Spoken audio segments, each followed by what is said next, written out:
Olá, meus companheiros, os alunos dos polos, do curso de letras, mais uma semana iniciando, mais um módulo a ser visto e com certeza a sua produção textual ela já tem crescido ao longo desta nossa semana. Eu tenho certeza que os materiais complementares, eles devem não só ser lidos, como devem fazer parte da sua produção da sua produção durante, a sua produção neste curso.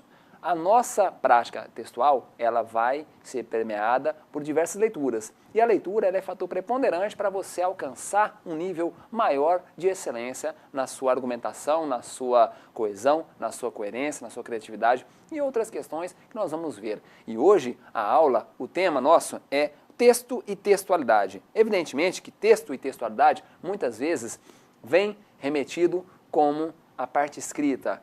Então, esta será a nossa ênfase. É interessante que você, ao produzir a sua parte escrita, você observe como se trabalha isso em outras formas, em outras articulações. O texto de jornal, o texto de uma revista, o texto de um site, o texto em qualquer forma de expressão. Entenda texto, toda e qualquer forma de tecido, até porque texto do latim, tecitum, tecido. Veja que o tecido, se você for observar aí, né? O tecido ele é feito como? Com linhas entrelaçadas que, juntas, fazem um todo único e harmonioso. Esse todo, ele tem um sentido, que é o quê? Vestir, é forrar, é fazer com que seja colocado em algum lugar para dar um suporte e manter-se firme. O seu texto, será que é firme? Será que o seu texto ele tem uma capacidade argumentativa sólida?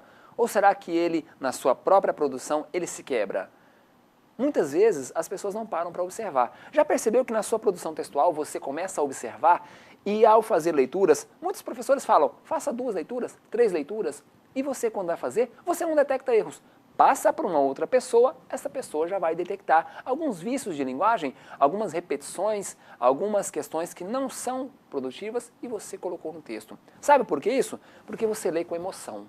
Você lê ali, é apaixonado pelo seu texto, você está ali vendo e está gostando e você não para observar questões argumentativas, questões de gramática, questões de estilo, questões voltadas para o discurso escrito. Nesse texto, nós vamos fazer algumas diferenciações na aula entre texto, a textualidade, algumas diferenciações da produção escrita para você aperfeiçoar. Veja que esses materiais são uma pequena forma de você contribuir na sua prática de estudos. Eu quero que você continue a acessar os materiais complementares, continue a acessar os materiais base, evidente que são preponderantes para a sua composição textual e, evidentemente, para a consecução dos seus objetivos nessa disciplina. Vale lembrar, curioso lembrar aqui agora, eu estou lembrando das formas com que nós avaliamos a sua prática textual. A sua prática textual ela vai ser observada pelos campos que você, mais à frente, vai observar dos seus alunos.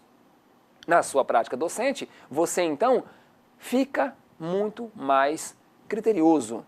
Muitas pessoas falam, o estudante de letras, ele domina, ele consegue fazer a produção textual, por que ele é melhor? Porque eu digo para você que é sim. O estudante de letras, ele quando forma, ele tem que obrigatoriamente dominar a parte escrita.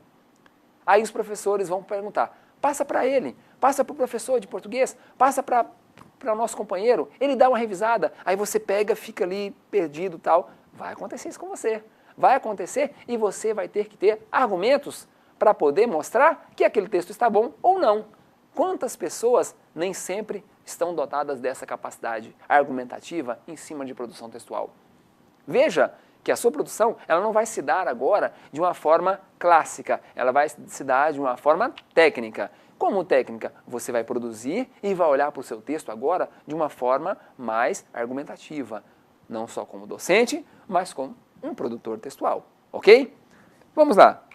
Temos ainda que os trechos que compõem o texto, se o texto é um emaranhado de sentidos, ele é dotado de significados, ele possui correlações entre o texto e a parte que recebe isso daí e os intertextos que o circulam. Ele tem ainda a questão da emissão dos sentidos, a emissão dos sentidos que está necessariamente vinculada à sua proposta comunicativa. Já mencionamos sobre isso, mas isso é importante. As pessoas muitas vezes elas se perdem na sua argumentação, elas se perdem na sua forma de falar, a forma de escrever, a forma de apresentar o seu recurso. E aí, evidentemente, não vão, aliás, atingir o seu destino.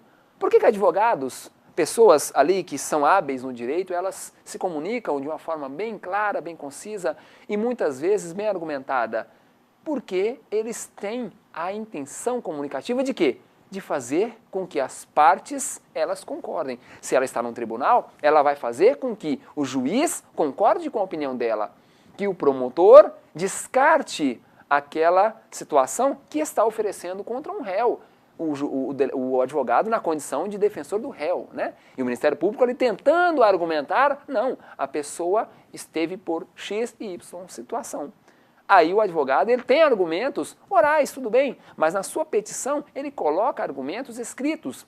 Ele coloca com base em outros textos, em outras dissertações, em outras formas de recursos, jurisprudências, né, decisões reiteradas de tribunais, para poder fazer com que o leitor concorde. E quem é o leitor? O juiz. Olha que interessante. E aí o juiz, ele vai estar dotado de uma carga comunicativa também, só que o recurso escrito vai ser fator preponderante para livrar ou não uma pessoa. Olha que curioso. A sua produção textual, ela se vincula mais ou menos a uma produção de uma pessoa do ramo jurídico. O oferecimento do argumento, ele está necessariamente voltado para a sua prática comunicativa para convencer ou persuadir. E eu quero que seja convencimento, né? Eu quero que você faça uma situação escrita que consiga trazer recursos de argumentação para a pessoa concordar com aquilo que você está falando. É possível argumentar, e eu costumo dizer isso para muitas pessoas. A pessoa se posiciona contrário ao meu fato, ao meu crer, ao meu argumento, e eu falo, tudo bem, argumente. A pessoa, ela muitas vezes não sabe argumentar. E aí, não é porque eu não concorde com o argumento dela, é porque eu não concordo com a forma com que ela expôs. Ela nem sequer conseguiu expor direito. E aí, evidentemente, não vai atingir o seu propósito. Ainda assim, as inter-relações entre as partes do texto, porque o texto, se ele é um emaranhado de ideias, ele vai fazer com que você produza a sua parte escrita de forma interligada. Se uma coisa não tem relação com a outra, por que aquela segunda opção está ali? Por que a primeira deve estar ali? A terceira tem relação com a segunda? Não, então tira. Senão, não vai ter ênfase. Aí, nós temos aí o que vem a ser, então, um texto. E é bom porque eu coloquei uma argumentação específica que vem trazida aí no seu texto base, e alguns materiais complementares trazem isso também. Por quê? É uma ocorrência linguística falada ou escrita de qualquer extensão, dotada de unidade sociocomunicativa, semântica e formal. E aí, eu aproveito para citar um trecho aí da Ingdore Koch, né? Ingdore Grunfeld Vilaça Koch, uma autora aí de vários livros, inclusive Coesão e Coerência Textual, que é um livro muito bacana, muito tranquilo de se ler, que voltado para a sua produção escrita. E eu recomendo também. E ela menciona o quê? Veja aí. Há a necessidade de ter uma unidade linguística superior à frase, uma sucessão ou combinação de frases, evidente, uma cadeia de pronominalização ininterrupta. O que seria a pronominalização interrupta? Seriam a adoção de lógicas argumentativas, de pronomes, de recursos linguísticos ininterruptas. Se eu interrompo, eu evidentemente faço uma pausa desconcertante, desempolgante, e aí, evidentemente, eu vou trazer prejuízo ao meu texto. Ainda assim, continuando, nós temos a cadeia de isotopias. E aí eu pergunto a você, isotopias, já ouviu falar? Isotopias, tópicos, iso, iguais. Então, tópicos iguais, semelhantes. Você está em argumentos semelhantes. Não adianta você falar que o céu é azul e o mar é vermelho. O céu, tudo bem, pode ser azul, mas o mar não é vermelho. Ah, mas aí, professor, nós temos o mar vermelho, o nome dele é vermelho, ele não é vermelho. A argumentação furou. E aí você está falando sobre coisas até semelhantes, mas estão distintas nos seus polos. E ainda assim, nós temos a questão das proposições semânticas.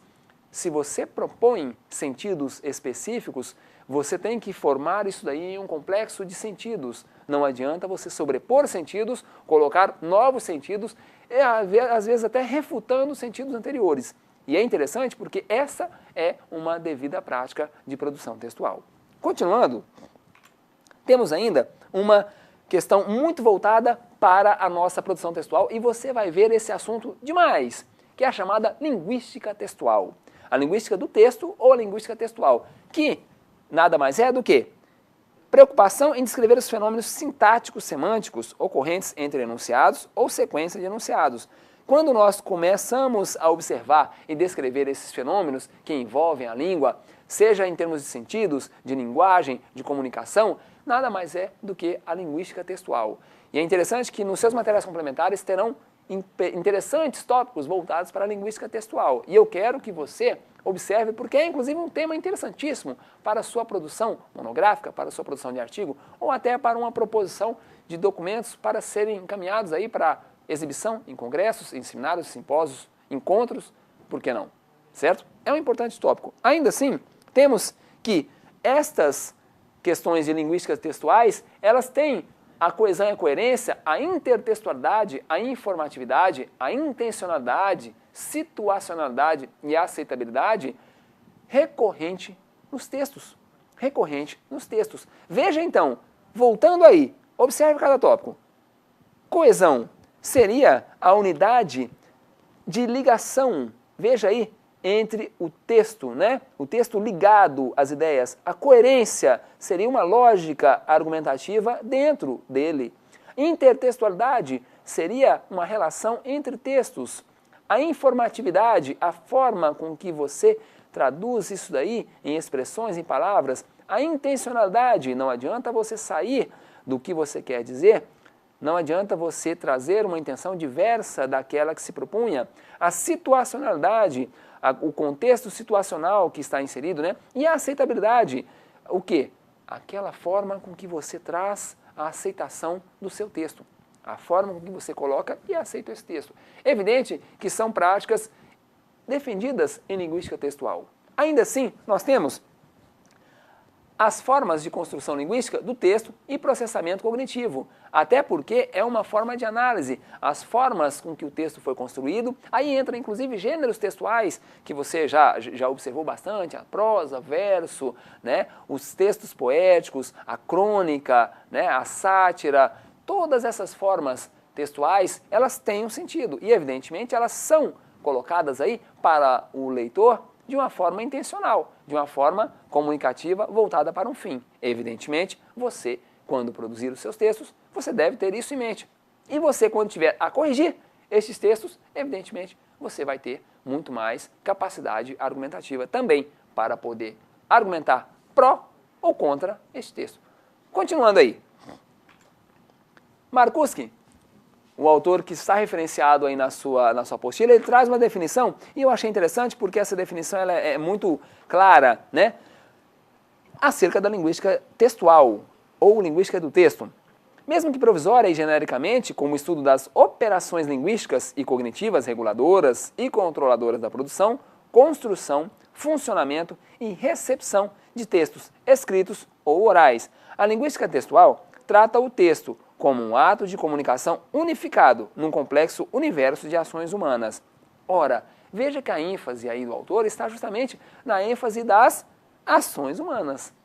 As ações interlocutivas, as ações entre emissor, receptor, o meio de comunicação, os ruídos que estão circulando ali aquela comunicação, mas a linguística textual ela vai analisar tudo isso daí e vai fazer com que a sua base de composição textual ela seja mais lógica, ela seja mais convincente, ela seja pautada justamente no que se destina, que é a comunicação entre as partes.